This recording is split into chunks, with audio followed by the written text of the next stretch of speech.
J.R. Daeschner is an American who's lived in Britain for years. He knows we're a bit odd. He understands that the English, the Irish, the Welsh and the Scots have developed a few peculiarities over the centuries. However, nothing prepared him for the sight of dozens of men and women hurling themselves over a grassy cliff in pursuit of a falling cheese. He'd stumbled on an ancient Cotswold field sport, and he soon discovered that Britain has scores of similarly lunatic acts enshrined as traditions. He's written a book about them. It's called True Brits, and here's some of the video footage that he captured as he travelled the kingdom.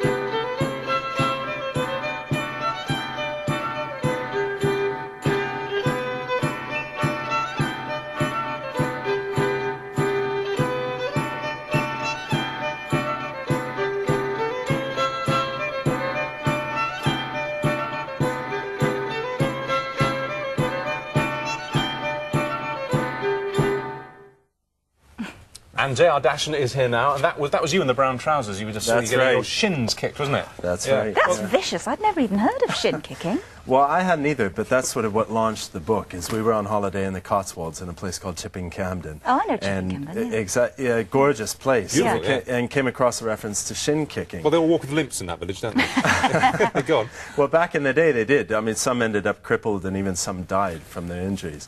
But nowadays you're allowed to wear straw padding, so it's not as bad as what not as lethal as it once was. We've kept shin kicking until last because we think it's the weirdest. So we can talk about it a bit more then. But we thought we'd start with the thing that got you onto this book. I've got it here. True Brits. Cheese rolling. Now, we love the Cotswolds, and so I knew about this cheese rolling thing. What people I don't think get is that it's blooming dangerous. People get really badly injured in this one. That's right. Normally about a dozen casualties a year, and the one year in 1997, I think it was up to 37 were injured. Well, if you look at this, we'll just talk over this. Sorry, Judy. Wasn't a grandmother knocked out by the cheese once? Sorry, yeah, that's right, and that kind of thing. And also, you'll get like the runners. Cheese is ripe in the Cotswolds. Sorry, go on. Runners who will collide into the spectators. But that cheese it's a big cheese. You know, it's a big cheese. It is. It's £8, isn't That's it? Right. An £8 wheel of cheese. So let's have a look at what happens. Well, we'll just talk through it. How high is the hill? That's right. It's about 250 yards, but it's a 70-degree slope down there. Jeez. And yeah, they do quite a few. You can see what they're trying to do. They're trying to lean backwards as they run.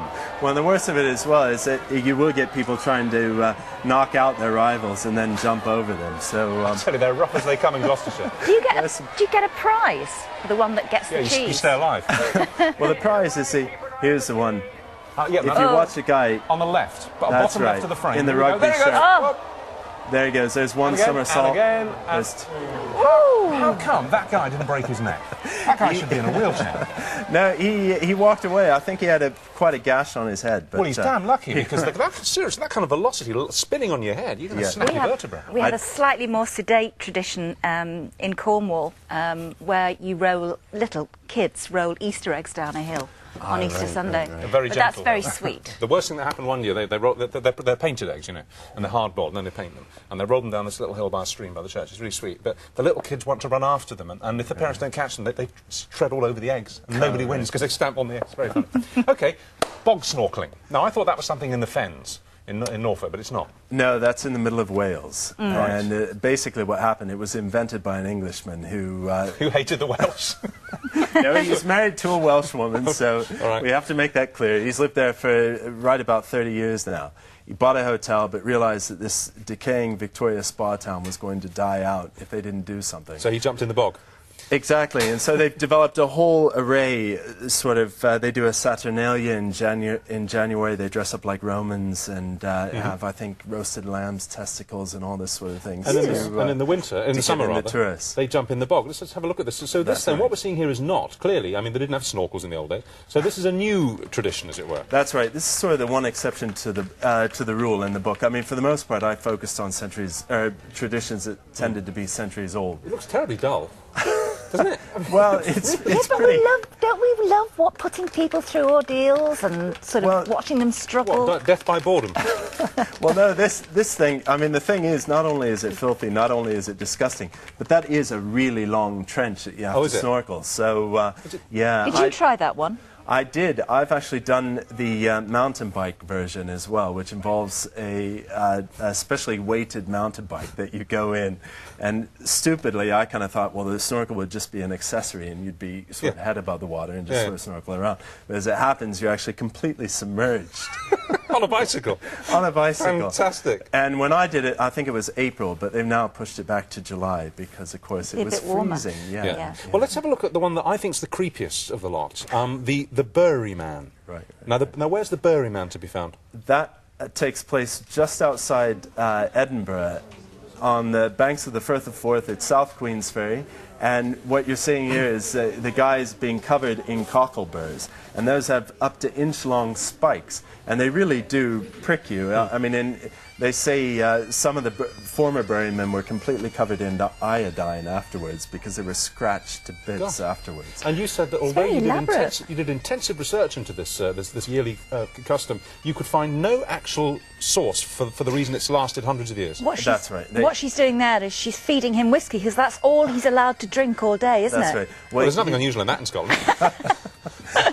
There's no convenient way of going to the toilet in that outfit, so all he has to drink is whiskey, and basically he reckons that he gets through about 17 freehand shots a day. And the second year I went up, I tried to match him shot for shot, and made it to about shot number 13, and then ended up passing out, unfortunately, on the floor of a pub toilet. You're an American wimp.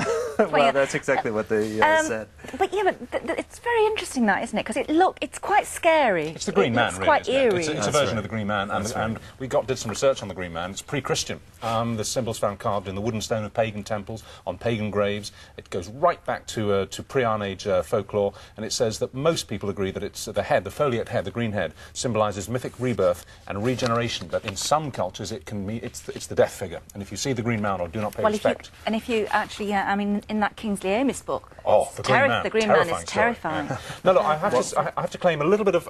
It's a short story by Kingsley Amis. It's wonderful. Right. Now I have to claim a sort of a parallel experience with you here on Gurning, because I used to work up in Cumbria, on BBC Radio Carlisle, as it was, Radio Cumbria now, and Border Television. For my sins, 3 times I was sent to cover. It's at Egremont, isn't it? That's right. The annual Gurning competition. So I'm well up for this. Fair. I'm well up for this. So actually, I never saw examples as good as this. Can we just see this? What was this year?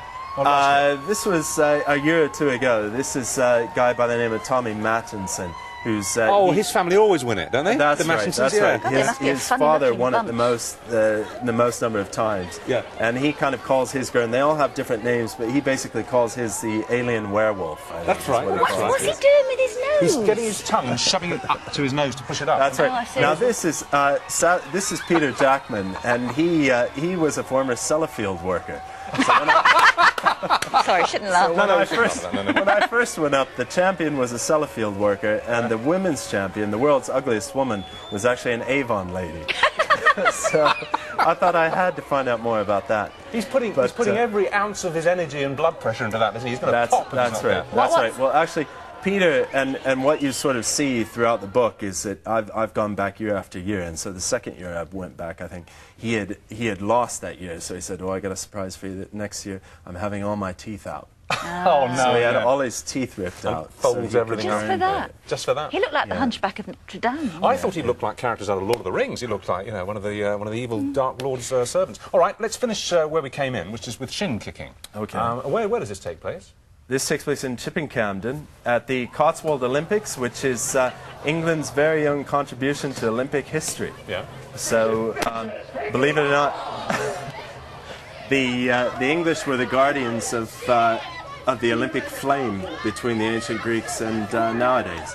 But they're giving each other some tremendous whacks there. We should point out to our younger viewers, don't kick each other's shins. If you have never experienced it, it's truly the most painful thing you've ever experienced. It's very, very dangerous, isn't it? It can be. It used to be. Well, that's right. Yeah, in Wales they would. Well, actually in Lancashire as well.